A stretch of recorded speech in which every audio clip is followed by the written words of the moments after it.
Hola, muy buenas. Vamos a explicar hoy un concepto sobre los fractales que es quizá de los más complejos y difíciles de entender para los no iniciados en este tema. Espero hacerlo de la manera más didáctica posible, pero hay que entender que se trata de conceptos bastante abstractos y que en algún caso puede exigir hasta 2 o 3 visionados de este vídeo o incluso la lectura de textos explicativos que ayuden un poco a la comprensión. Pero las ideas básicas que pretendo transmitir creo que son lo importante, no tanto los detalles matemáticos, sino el concepto de lo que es la multifractalidad. ¿Qué es la multifractalidad? Realmente, como digo, es un concepto que resulta un poco difícil de entender al principio, pero hay que entender también que la multifractalidad es la estructura básica en la naturaleza. Es decir, los fractales matemáticos son fractales perfectos que mantienen su estructura, tanto el conjunto de Cantor como conjunto de Mandelbrot o todas las estructuras, los triángulos Sierpinski, etc.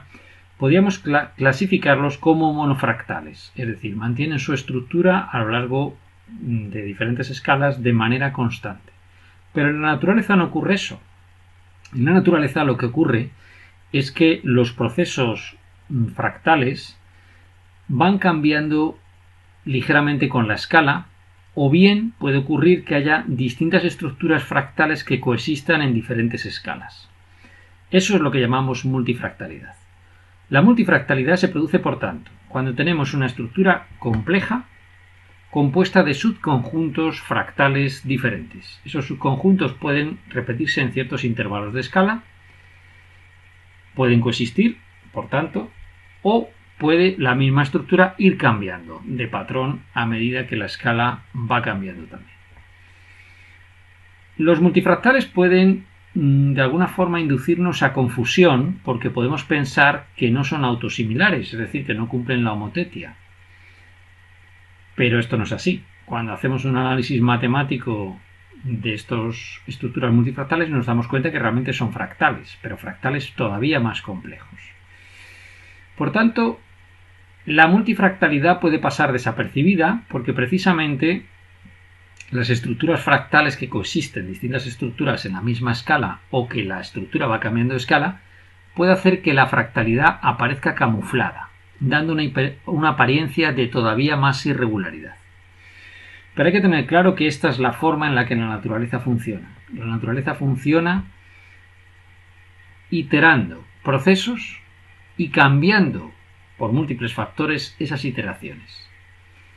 Hay factores ambientales que pueden afectar a esas iteraciones, haciendo que las formas no sean tan irregularmente perfectas, por decirlo de alguna manera, como en un fractal matemático.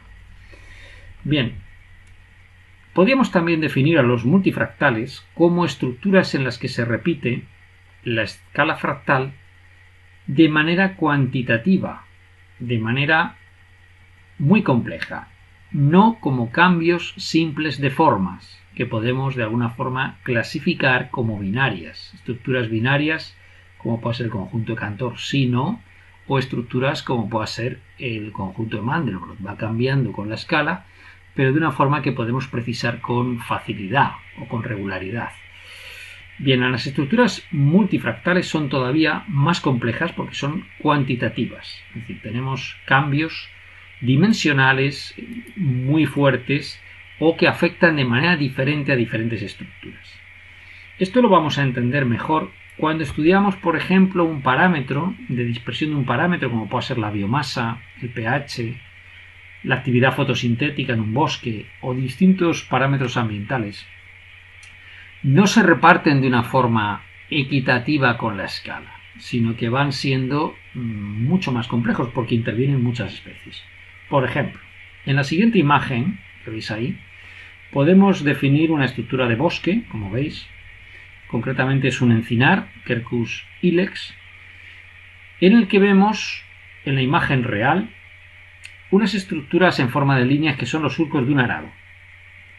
Evidentemente, esa estructura cuando la pasamos a escalas de grises, podríamos clasificarla como densidades, pero si queremos analizar toda la imagen en su conjunto, incluyendo esos surcos de arado, incluyendo también unas manchas que hay ahí de matorral entre las encinas o de pasto, vamos a tener que analizar esas estructuras por separado. Es decir, por un lado tenemos la estructura de los surcos, que lógicamente causados por el hombre, que tienen por tanto unos patrones muy concretos, porque esos surcos se hacen de manera más o menos regular y siguen una estructura más o menos regular, que responde a la necesidad de tener todas las zonas posibles aradas, ¿no? Tenemos una estructura de matorrales que puede haber ahí, que tendrán una estructura motivada por la dispersión de semillas, por el crecimiento de estas plantas, etc. Y también tenemos una estructura de árboles que van a tener, por tanto, unas características espaciales diferentes. Si pasamos la imagen a binario, podríamos analizar, por ejemplo, las encinas por separado, los árboles por separado. Si pasamos la imagen de los matorrales a binario, podríamos analizar la imagen de los matorrales. Pues bien, las encinas, los matorrales y los surcos del arado nos van a delimitar básicamente tres tipos de fractales distintos. Pero si lo analizamos todo en su conjunto, es un análisis multifractal. Y entonces veríamos en el análisis multifractal que a diferentes escalas vamos viendo los patrones de cambio en esa estructura, ¿no? En esa estructura concreta. Y lo mismo lo podemos hacer con una variable temporal. Ponía el ejemplo en un vídeo anterior de la arribada de migrantes a una zona en concreto. Bueno, pues puede haber especies que vayan llegando de manera pausada, regular, más o menos regular, una cadencia concreta, y otras que vayan llegando a saltos diferentes.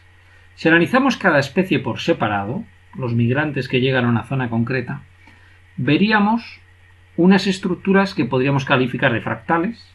Va a ser difícil que sean monofractales perfectos, pero serían fractales con cierta facilidad para determinar, ¿no? Esos patrones de escala, van a responder a motivos biológicos. Pero si analizamos todas las especies de aves simultáneamente, en un estudio de migración conjunto, tendríamos estructuras multifractales. Y es el análisis de los cambios en las escalas temporales lo que nos va a dar idea de qué especies tienen similitudes a la hora de establecer esa migración. Lo mismo con cualquier otro proceso, por ejemplo el sonido.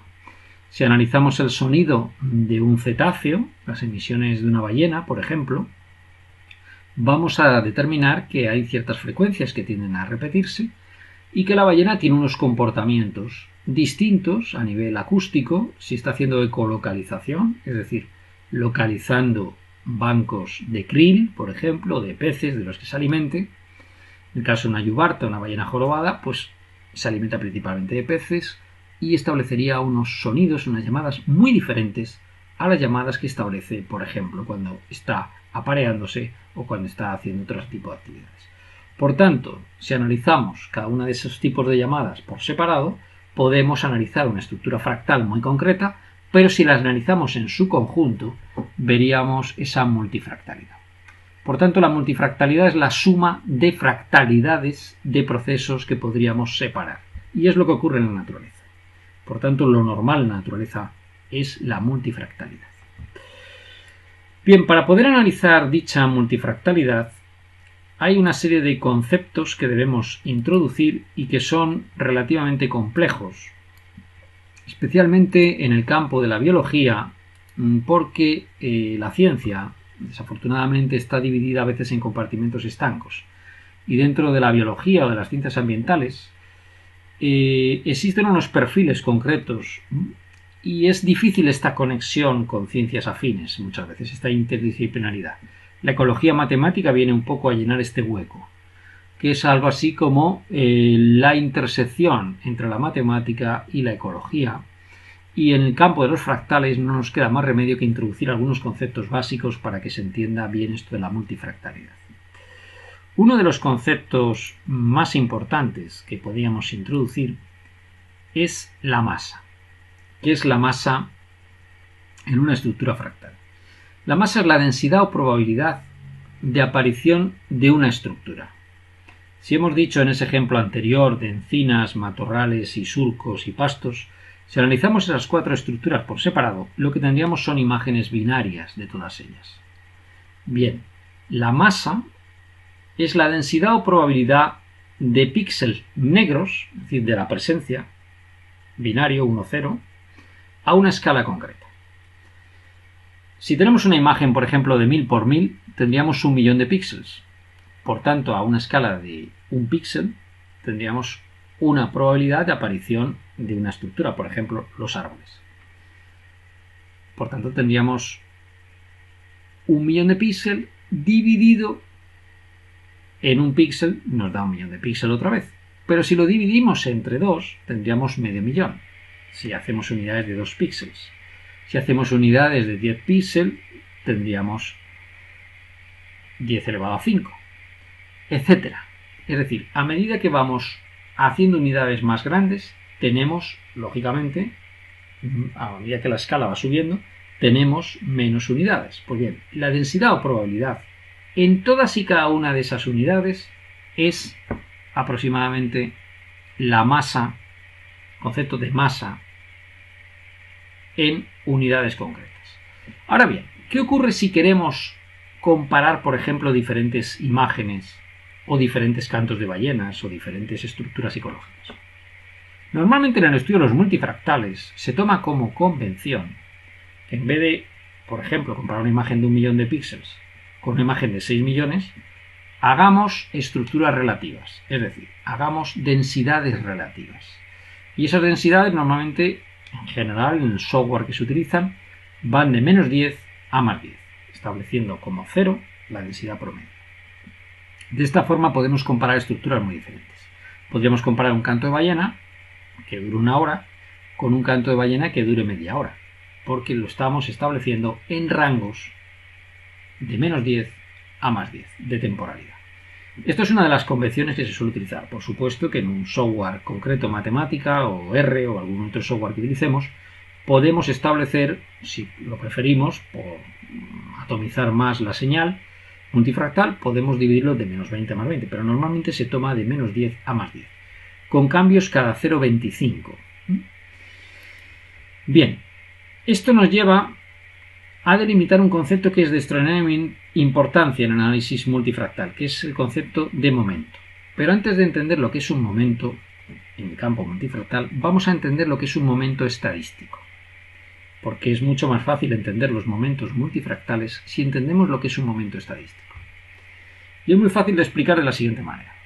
Si yo tengo, por ejemplo, dos grupos de mariposas y establezco unos rangos de color, la única forma de decir que la mariposa A es diferente a la mariposa B es establecer unos estadísticos que se llaman una media, una desviación estándar, etc.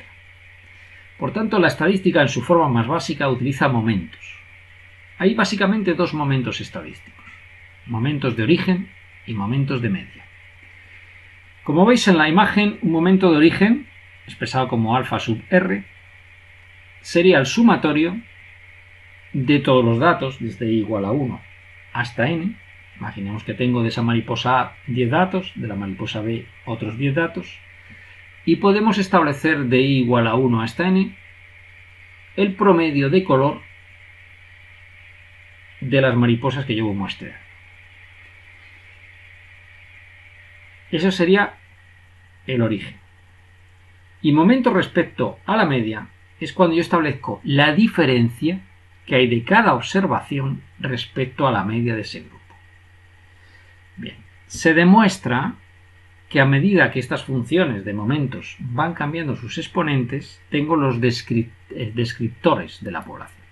Por ejemplo, en un momento centrado de orden 0 corresponde al valor 1, porque el sumatorio, cualquier cosa elevado a 0 es 1, por tanto, el sumatorio de x sub i elevado a 0, como veis ahí en la imagen, sería 1.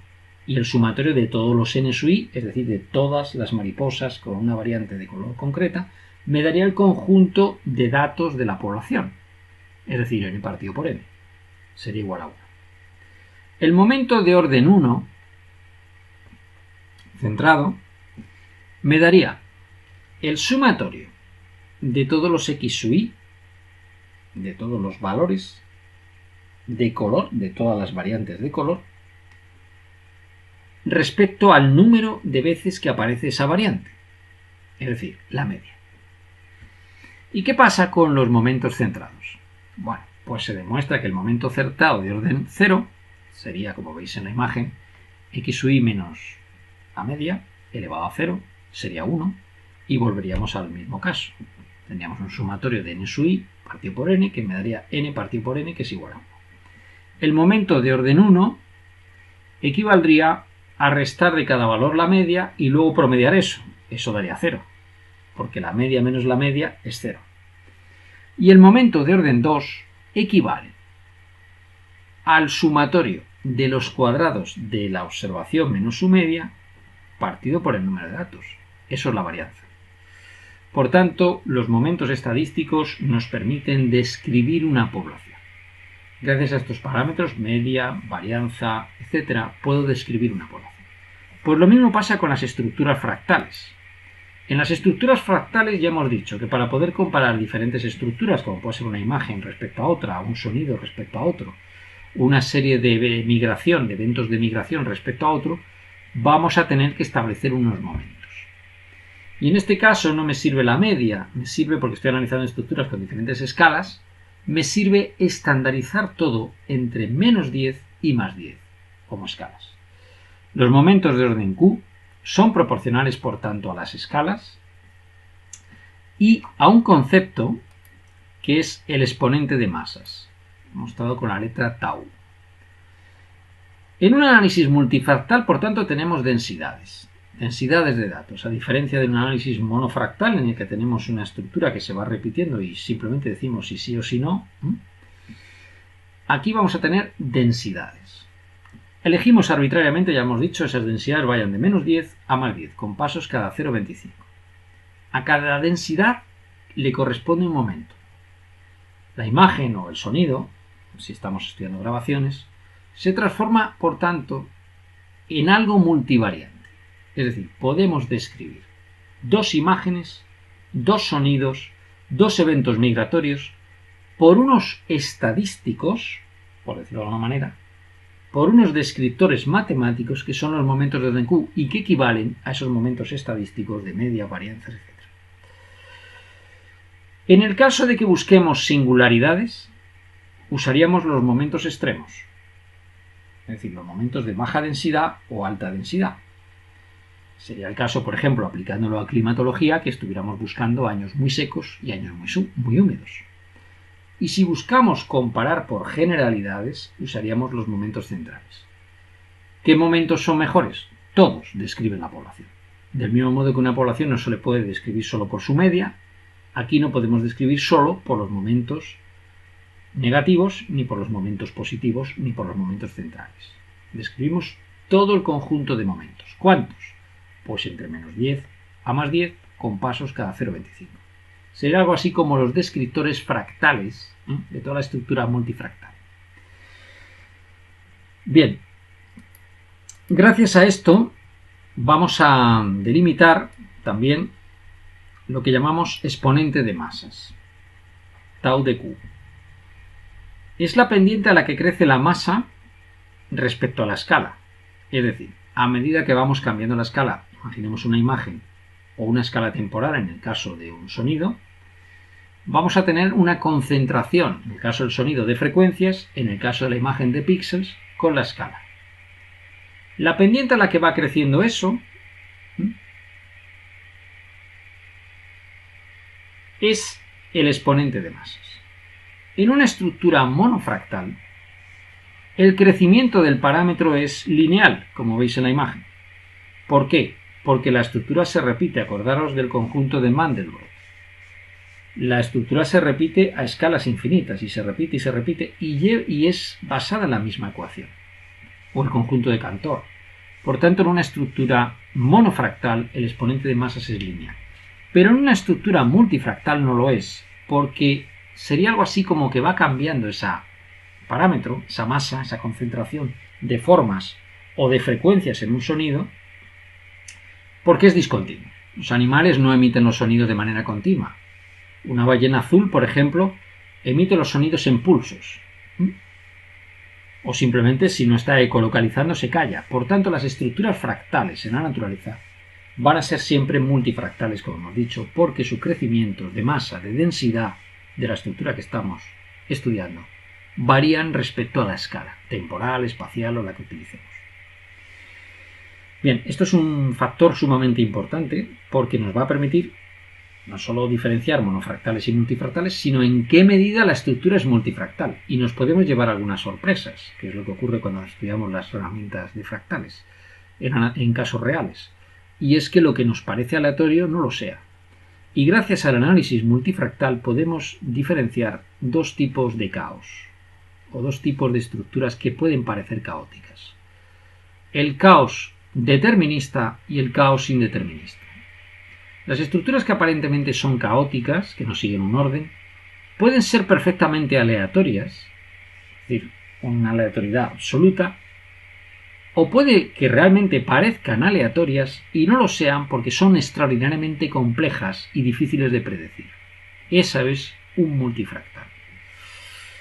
Bien. Otro descriptor de la multifractalidad es el exponente de Holder. El exponente de Holder mide la concentración del parámetro que estamos estudiando, por ejemplo, frecuencia de un sonido, concentración de arbustos en un paisaje, la aparición de eventos migratorios a lo largo del tiempo, etc. Mide la concentración en cada escala, la concentración de ese parámetro, no la abundancia, la concentración respecto a la escala. En cada escala, por tanto, tenemos un espectro de celdas para cada uno de esos exponentes de Holder. Es decir, va a haber un número de eventos para cada escala donde se da esa concentración. Por ejemplo, arribadas de migrantes. Las diferentes especies de aves van a ir llegando en un proceso migratorio. Van a tener una concentración en una escala. Si yo estoy midiendo cada día, va a haber una concentración. Si estoy midiendo cada semana, va a haber otra concentración. Pero cada una de las especies tiene un espectro de abundancias concreto en diferentes escalas. Por ejemplo, una especie muy pequeña, las currucas insectívoras, van a llegar a lo mejor con una periodicidad concreta. Sin embargo, la arribada de grullas, por ejemplo, tendrá otra concentración concreta. Hay especies que migran en conjunto muchas y otras que van llegando de manera un poquito más extendida en el tiempo. Eso lo va a medir otro factor que es esa función de abundancia o de concentración del exponente de Holder. De tal manera que llegamos a uno de los conceptos más difíciles de entender de los multifractales, que son los espectros. Los espectros simplemente son representaciones que nos permiten visualmente determinar si una estructura es multifractal o monofractal, o no tiene fractalidad. En el caso de los llamados espectros multifractales de singularidades, lo que tenemos es que, como veis ahí, una concentración de ese alfa, de ese exponente de Holder, y f sub alfa, que sería el número de casos en los que se da esa concentración de migrantes, por ejemplo, o de frecuencias en un sonido, o de píxeles en una imagen. Cuanto más abierta sea esta estructura, es que más diferencias de densidad tenemos, o sea, más multifractalidad. En el caso de una estructura multifractal tendríamos una sola abundancia. Esto, por tanto, estos espectros de singularidades nos permiten determinar hasta qué punto es complejo un proceso. Y esto es una información sumamente interesante. Pero llegamos a otro punto que también es sumamente interesante, y es el de las dimensiones fractales. En un monofractal, si os acordáis, teníamos, independientemente del método que hayamos seguido para determinarlo, teníamos una pendiente concreta que era la dimensión fractal de ese proceso. Pero estábamos asumiendo, por cuestiones de simplificar un poco y de explicar, que estábamos asumiendo que todos eran monofractales. Pero ¿qué ocurre si las estructuras son multifractales? Pues si las estructuras son multifractales no hay una sola dimensión fractal, porque vamos viendo cambios de forma con la escala y cambios de velocidades en esos cambios de forma. Por tanto, vamos a tener un conjunto de medidas fractales diferentes. ¿Cuántas? Tantas como momentos de orden Q definamos. Por tanto, hay una serie de dimensiones fractales para cada momento de orden Q. En la práctica no vamos a usar podemos usar todas las dimensiones de momentos de orden Q en su conjunto, pero sobre todo en la práctica hay tres que son especialmente importantes. La D sub 0, para el momento de orden Q0, que es la dimensión fractal de capacidad. Es una medida métrica, mide la capacidad estructural máxima a la que puede llegarse. Es equivalente a la dimensión fractal global determinada por el método del Bose-Counting y cuenta los cambios absolutos de ítems con la escala. Asumiendo que la estructura fuera monofractal, el D sub 0 equivaldría a la dimensión fractal global de la estructura. Por tanto, es una dimensión fractal que vamos a utilizar. Por eso es de orden 0, porque el 0 es la mayor abundancia. A medida que nos alejamos en los momentos de orden Q negativos o positivos, tenemos singularidades. Por tanto, cuanto la dimensión fractal de orden Q, la de sub Q, sea más positiva o negativa, vamos a tener más singularidades en los extremos. La D sub 1 es la dimensión fractal de información. Es una medida probabilística. Mide la estructura fractal a lo largo de cambios probabilísticos con la escala. Es decir, no cuenta el número de ítems, sino su probabilidad o frecuencia relativa. Luego tenemos la dimensión fractal de correlación, que es la D sub 2. Mide en qué medida los ítems se agrupan entre sí, o sea, la variación conjunta, en el caso de una imagen, entre los ejes X e Y. Básicamente se cumple que la D sub 0 mediría eventos tipo puntos, la D sub 1 probabilidades y la D sub 2 agrupamientos.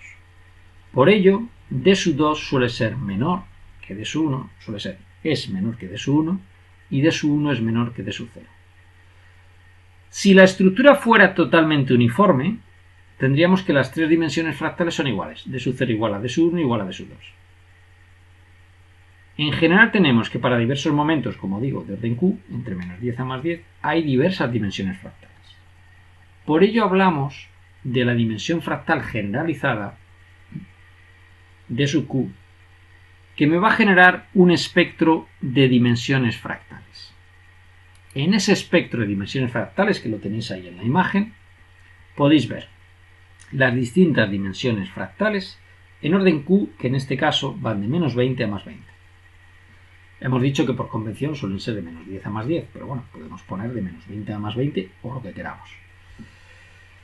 Fijaros en la imagen como son curvas en tres situaciones distintas, verde, azul y rojo, de estructuras claramente multifractales. ¿Qué ocurriría si tuviéramos una estructura monofractal? Pues que los distintos momentos de orden Q nos generarían una estructura lineal. Y la dimensión fractal de sub 0 sería la dimensión fractal al momento Q0, correspondería con la dimensión fractal global de la estructura. ¿Y qué pasa si no hay fractalidad en absoluto? Pues que la dimensión fractal sería una línea plana. Le da igual la densidad del proceso porque sería un proceso regular. No habría más que una estructura, se le daría una dimensión, pero sería plana. Por tanto, a más curvatura del espectro de dimensiones, o de momentos de orden Q respecto a la dimensión fractal, vamos a tener más multifractalidad. Esto es otra forma de verlo. Por tanto, la multifractalidad corresponde en la naturaleza a estructuras mucho más complejas que la monofractalidad. Y eso ocurre en la naturaleza habitualmente, de manera normal. Es lo normal que haya multifractalidad. Podéis observar en la siguiente imagen un caso real, una fotografía real, en un paisaje de dehesa, un bosque de dehesa, en que se ven los árboles y se ven las estructuras de pasto. En este caso es una siembra de altramuces para alimentación del ganado. Dentro de esas estructuras de altramuces, si veis en el primer plano, se ven algunas plantas. Hay ciertas discontinuidades. Si analizamos con una imagen de muy alta resolución esta estructura de bosque, podemos observar las dimensiones fractales como se van modificando en el gráfico que aparece ahí. Y a escalas muy pequeñas, de centímetros, observamos cómo existe una caída más o menos lineal y de repente unos saltos. Hay una curvatura y vuelve a caer. Las escalas más pequeñas corresponden a los pastos, lógicamente a lo que está pasando en los pastos, y las escalas más grandes corresponden al reparto de los árboles.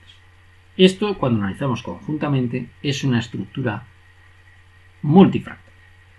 Pero si partimos esa línea curva en dos trozos y analizamos, por un lado, los pastos y por otro los árboles, veríamos que aparentemente la línea es recta. Pero no lo es. Es una línea curva. La dimensión fractal va cambiando con la escala. Y eso es lo que denominamos, por tanto, multifractalidad. E insisto, es lo normal en la naturaleza. Y es lo que da a la naturaleza patrones que parecen irregulares, parecen aleatorios y sin embargo no lo son. Por tanto, esta herramienta de los multifractales nos va a permitir analizar procesos de una extraordinaria complejidad y que aparentemente no tienen unas causas claras o explicadas. Pero eso lo dejaremos para otro vídeo, donde explicaremos claramente aplicaciones de la multifractalidad en contextos muy diferentes. Bien, yo creo que hasta aquí podemos dejarlo para emplazaros al siguiente vídeo, donde veremos algunas aplicaciones de esto. Un saludo y muchas gracias.